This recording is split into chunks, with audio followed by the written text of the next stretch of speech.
Un lifting, c'est une opération importante au niveau du visage parce qu'on va avoir à traiter non seulement la peau, mais les structures qu'on a sous la peau, les structures plus profondes. L'acte opératoire comporte donc une anesthésie nécessaire, c'est une anesthésie pas toujours générale, mais une anesthésie assez longue. C'est la reine des opérations. Elle va durer 2 heures, 2 heures et demie, et elle va permettre d'opérer en même temps les côtés du visage, mais parfois les paupières, les sillons nasogéniens, les lèvres, redonner des volumes. C'est une opération prolongée et donc délicate pour le chirurgien et délicate surtout pour la patiente. Si on doit se faire opérer d'un lifting, il faut prévoir un certain temps pendant lequel on sera peu disponible. L'idéal est d'avoir 15 jours à 3 semaines devant soi pendant lequel on n'a pas d'obligation sociale.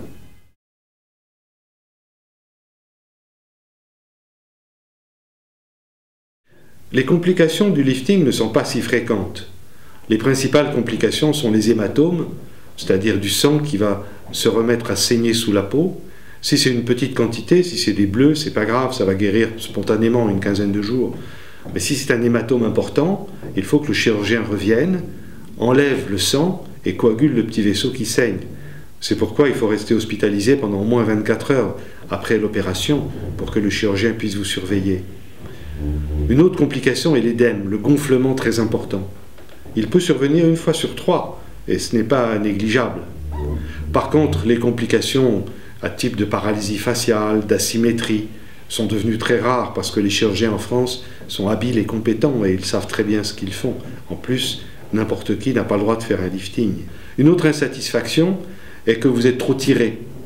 Alors ça, le chirurgien habile ne le fera pas. Pourquoi? Parce qu'il va faire des incisions suffisantes pour joliment redraper les tissus.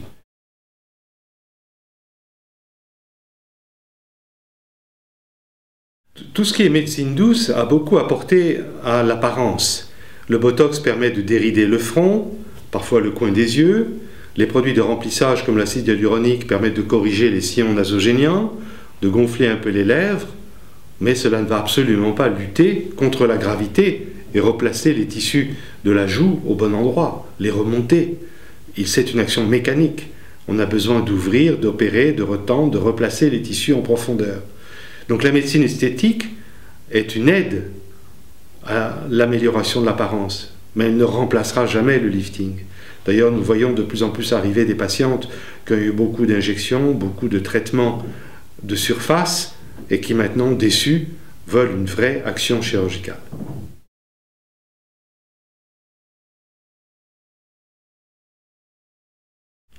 Un lifting réussi dure de 10 à 15 ans.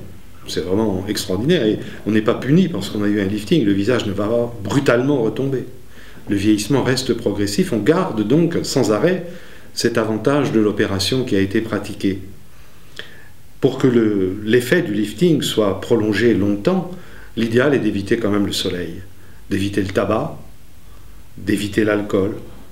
Pourquoi? Parce que soleil et tabac agissent sur les fibres élastiques qui sont cassées, donc un phénomène de vieillissement. Le hamac cutané s'effondre, et l'alcool est mauvais parce qu'il donne trop de sucre dans le sang, donc il y a des petites infections cutanées qui se produisent, et ces petites infections cutanées sont mauvaises là aussi pour le derme et le tissu élastique.